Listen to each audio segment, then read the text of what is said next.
Alors bonjour tout le monde, bienvenue à la minute du président du 24 mars aujourd'hui. Donc écoutez, moi je veux vous parler premièrement de notre lutte, encore une fois, puisque c'est le sujet de notre chronique toujours. On va être à l'agence le 29 mars à partir de 15h30. Là, il va y avoir du poulet barbecue de servi. Il va y avoir, évidemment, de la visibilité beaucoup là-bas, à l'extérieur de l'agence, là, sur le terrain. Et on va s'adresser au public et aux gens qui seront venus nous entendre là. Et ensuite de ça, on va aller à l'intérieur à l'agence à la période des questions et fait inusiter tous les syndicats de l'île de Montréal, c'est-à-dire les 12 syndicats des C3S, là, seront présents avec nous pour venir nous appuyer. Car plutôt que ce qu'on entend dire, là, on dit les autres C3S, ça va bien, tout ça, là, c'est pas vrai, là, ça. Ça va pas si bien que ça dans les autres C3S. Donc, il y a plusieurs C3S qui ont des problèmes budgétaires présentement, des problèmes de fonctionnement, etc. Donc, on partage les problématiques de C3S à l'autre de plus en plus.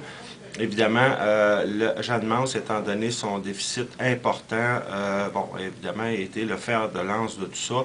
Mais comme on le verra le 29 mars, et on vous invite à venir vous joindre à nous pour qu'on fasse nombre, oui, là-bas, pour cet événement-là.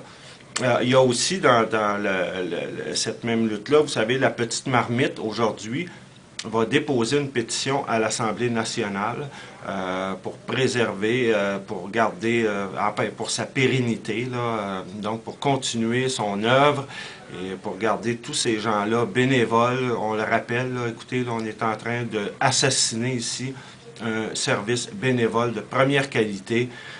Donc, tous les gens seront orphelins de ce service-là et surtout des relations qui s'étaient établies là, au fil des années courantes. Alors, on est bien triste de ça, mais ces gens-là continuent de se battre courageusement et ils vont déposer leur pétition aujourd'hui à l'Assemblée nationale. Et parlant d'Assemblée nationale, hier, M. Amir Kadir est intervenu auprès du ministre Bolduc pour lui signifier là, qu'il y avait toujours des problèmes et que, bon, évidemment, vous l'aurez su, ou enfin, je vous l'apprends, Mme Simard, notre directrice générale, refuse cette table-là, n'en veut pas, veut pas discuter avec nous à cette table-là. Elle nous invite plutôt à le faire en CRT. Connaissant l'efficacité de notre CRT, enfin, on en reparlera. Mais nous, on a toujours cette ouverture-là et on adresse toujours, présentement, en tout cas, on fait toujours des démarches pour réouvrir cette avenue-là, de pouvoir discuter là, sérieusement avec les gens qu'il faut au bon endroit des problèmes que l'on vit. Donc, c'est sûr qu'on va se reparler là-dessus. Et c'est pas vrai, là, je dis ce que Mme Simard nous dit, là, qu'on va qu'on a cette ouverture-là là, à discuter ici de l'ampleur des problèmes dus aux coupes budgétaires. Là. Écoutez, on n'a pas les moyens présentement ici à l'interne, donc il faut vraiment qu'il y ait une ouverture. Et quand le ministre Bolduc nous dit que ça manque d'efficacité, parce que c'est ce que le ministre Bolduc répond à l'Assemblée nationale, là, comme si nos gens, les travailleuses du C3S, Jeanne Mance, n'étaient pas efficaces. Écoutez, j'ai un petit peu d'inconfort avec ça, pour ne pas dire plus, là, parce que franchement, là, quand on sait de quoi sont capables les travailleuses du C3S Jeanne Mance, on l'a vu, on les a rencontrés.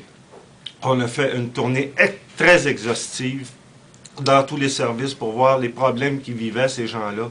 Et je vous assure que s'il y en a qui manquent d'efficacité, c'est certainement pas eux et elles. Alors, je vous remercie et on se reparle bientôt.